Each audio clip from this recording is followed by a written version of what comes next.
Welcome back to the show. We're going to be here on this Friday morning, leading up to the wonderful Steelers-Ireland game on Sunday, 9:30 in the morning.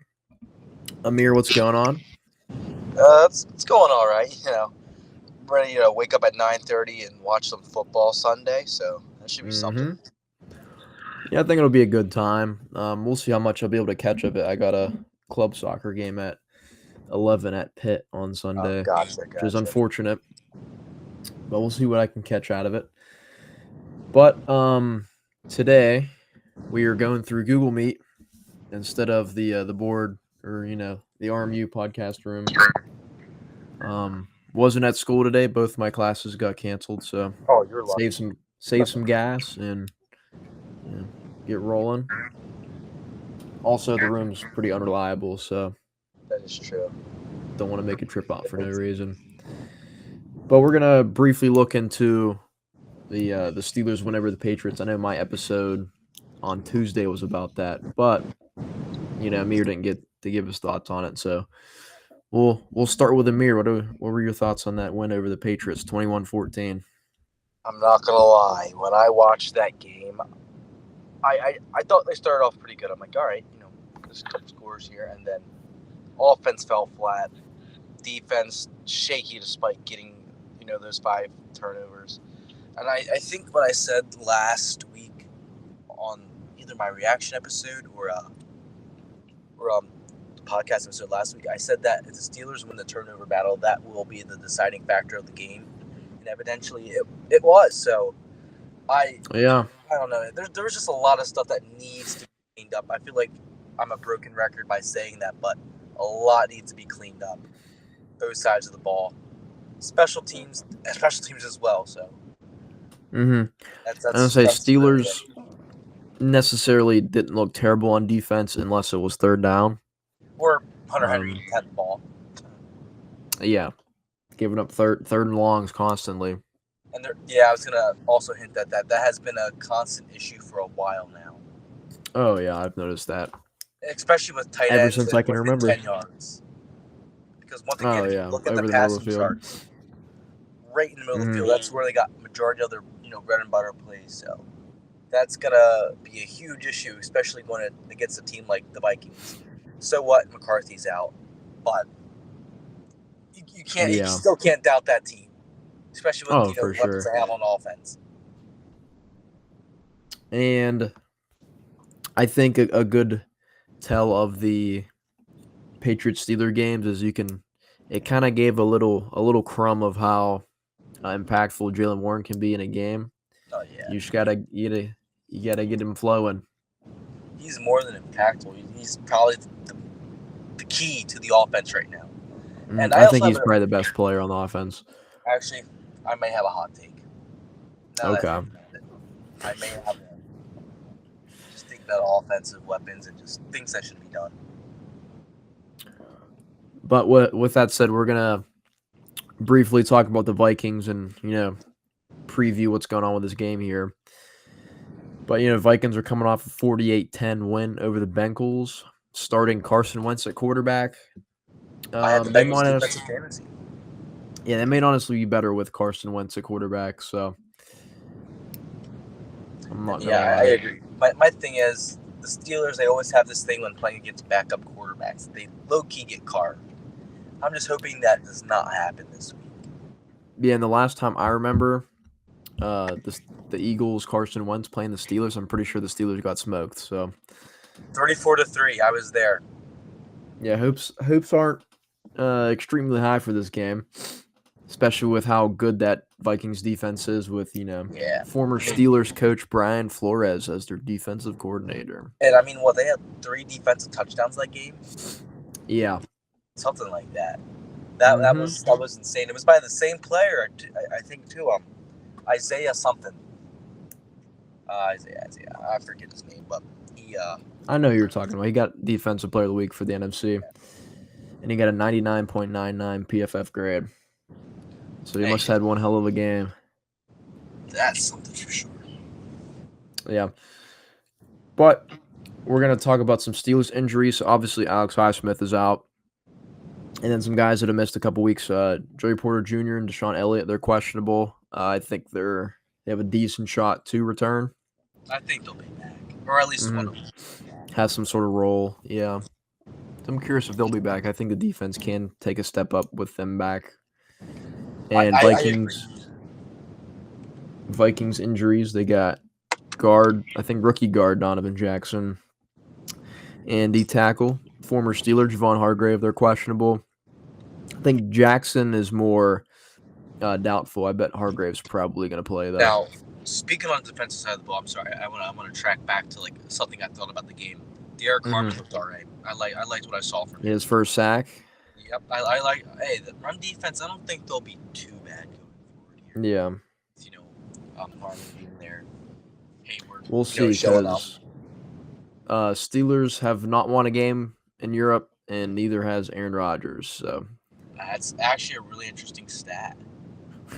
Yeah, I just did that. I briefly looked that up before the episode. I was curious because I feel like there could be some sort of, some correlations going on there. The Steelers' last game in Europe was against the Vikings, and they lost. So that's interesting. That's gonna be interesting. But I feel like since it's gonna be in Dublin, I feel like the Steelers have a little bit extra spark, going in there. But yeah, I'm expecting it to look like a home game for the Steelers. I'm not gonna lie with you. But yeah, I'd surely hope so, and hopefully they come out with some sort of spark in the first quarter too, because they never really have that. Yeah. Usually off of them slow starts. Granted, this game against the Patriots, they started off pretty decently and then they fizzled out. But which I think was just a whole play calling issue. Yeah, I was gonna say I wasn't too fond of play calls. Yeah, I think you gotta be less conservative in the match or the game, and not honestly, the match. There was a point where I think Boswell should have went out and hit a field goal, but yeah, I think I know what you're talking about. It was like a 4th and 1. But it was in Boswell's range, and they punted it. Mm-hmm. Yeah, I know you're talking about. Terrible punt as well by Waitman. Yeah, it was like pretty close to the 20. I thought it was a bit ridiculous, but that could have changed the game. Say if he didn't make it, or yeah, that's how the game is. Yeah, I think Tomlin plays a little too safe a good bit of the times. Granted, he has the best record in 1-score games or something like that in the NFL. So, which I don't think is necessarily a good stat. I mean, no, I think there's way too many 1-score games. Yeah. I'd like to see a blowout, The last Steelers blowout, I feel like I wouldn't even consider it really a blowout. Actually, I can't even say it was a blowout. That Jets game was looking like it was going to be a blowout at one point. Their last blowout was probably like Rudolph or something starting, honestly. Yeah. But we're going to look at some Steelers keys to success here for Sunday morning. I'm going to briefly start off with the offensive. I think if you get Jaylen Warren going with how explosive and electric he can be in the open field, I think that's just going to fully open up your offense. I've been talking about it for, this whole week. Warren's probably the best player on the Steelers offense, so you got to get him going, and I think it's going to fully blossom the Steelers offense and give them time to pass. I can with that. Jaylen Warren is definitely one of the big keys. I'm not even gonna say this for my hot take, but I'm gonna say this team needs to utilize Darnell Washington a little bit more. Actually, not a little bit more, a lot of bit more. I just feel like he adds a lot to the passing attack that I feel like people aren't realizing. He has height. He has size. I mean, he had that one pass a few weeks ago. It looked like the defender tried to literally climb a ladder to try to get the ball. He couldn't get him. He's a mismatch, and I feel like they need to utilize him in the red zone and maybe on third downs if you have that opportunity. Yeah, I agree. Dude's pretty much like Shaq out there. And I think he pulled a pass interference call last week when they tried to throw a jump ball to him. So he did. If he doesn't catch it, someone's gonna there's gonna be a legal reason as to why he doesn't catch it, especially if the ball is placed correctly. So keep him out there on corners, get those mismatches. He's a mismatch on anybody, to be honest. best covering linebacker out there. You're not gonna stop him unless maybe. Yeah, because he's gonna be like 5 inches shorter than him. All right, maybe if he's playing against prime Troy Polamalu, he might have got rocked. You just gotta put it up high. Yeah. I think he's kind of like an underrated key to success, I would say.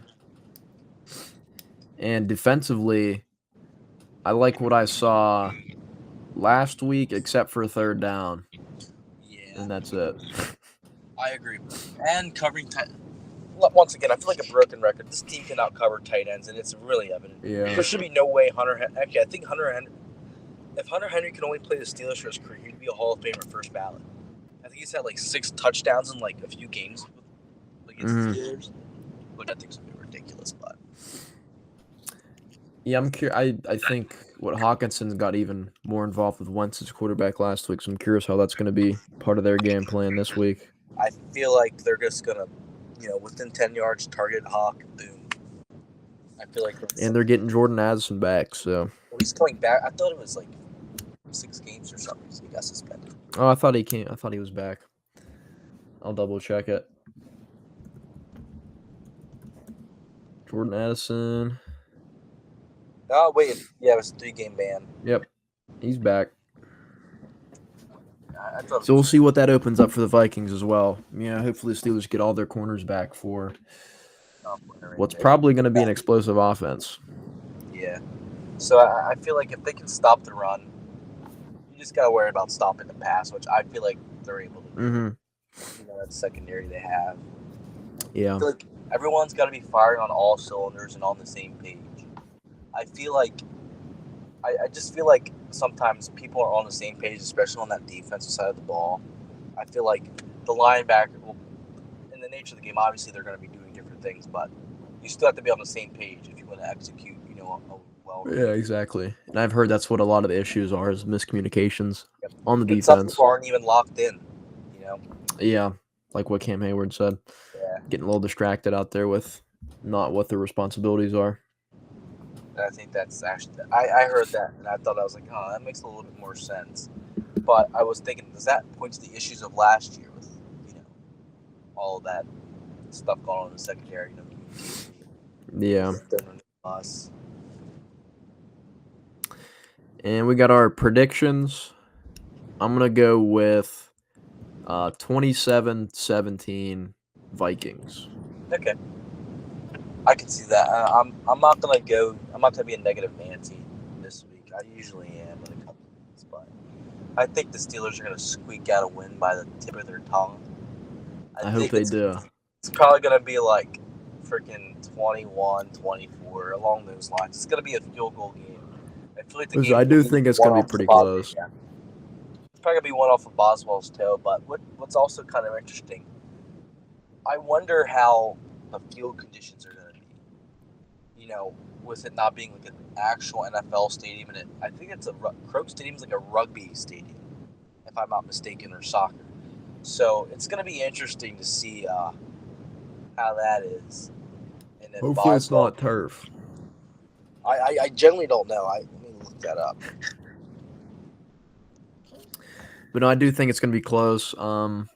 I kind of just think that the Vikings just have a better coaching staff than the Steelers, so I just think that's just going to lead them to victory over the Steelers. Offensive and defensively, I think they're just a lot better schemed, a lot better schemes, a lot better coaching. Yeah. Oh, they use turf. Interesting. Let's see. They're calling it the pitch. It's not the pitch. Okay, we're talking too many crazy things here. Special teams grown for strength and stability needed for Gaelic games. Well, hopefully no one gets caught and tears anything. Knock on wood. I have wood in the car, so I can't do it. I got wood, so we're chilling. But we're going to do our one question before we get into our hot takes. So, Amere, to you, what does it mean if the Steelers win versus if they lose? You know what I mean? Like, what do you think's more impactful?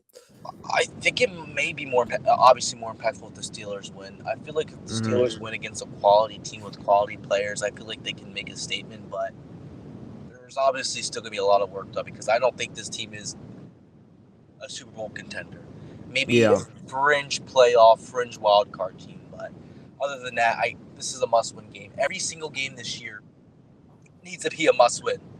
If you lose those winnable games, then like the Seahawks game, you don't deserve to be a playoff team.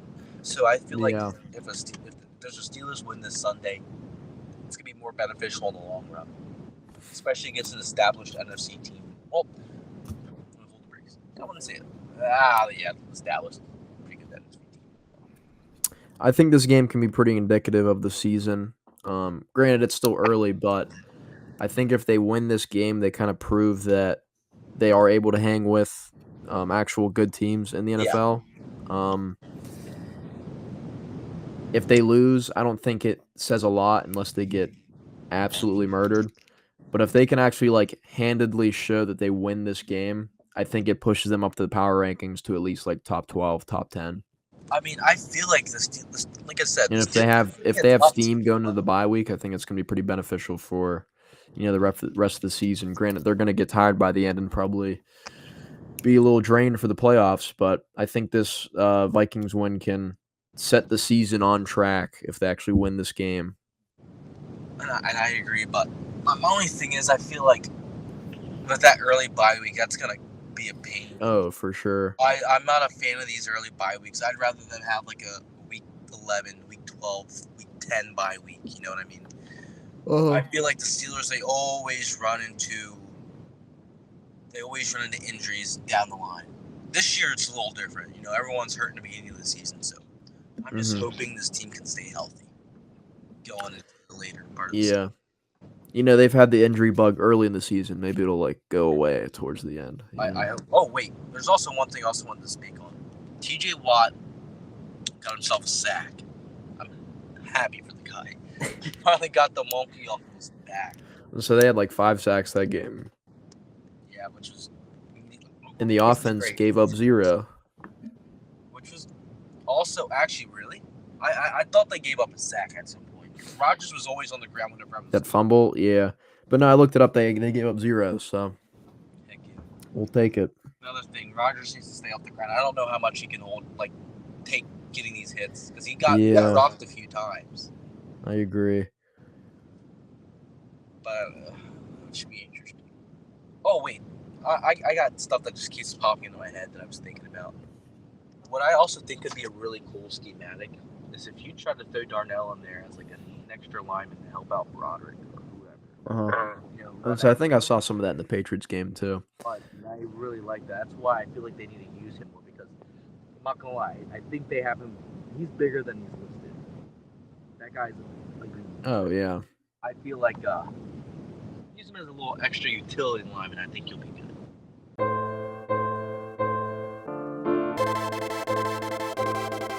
We got our hot takes. Amere, I heard you saying you figured yours out. What do we got? What are you thinking?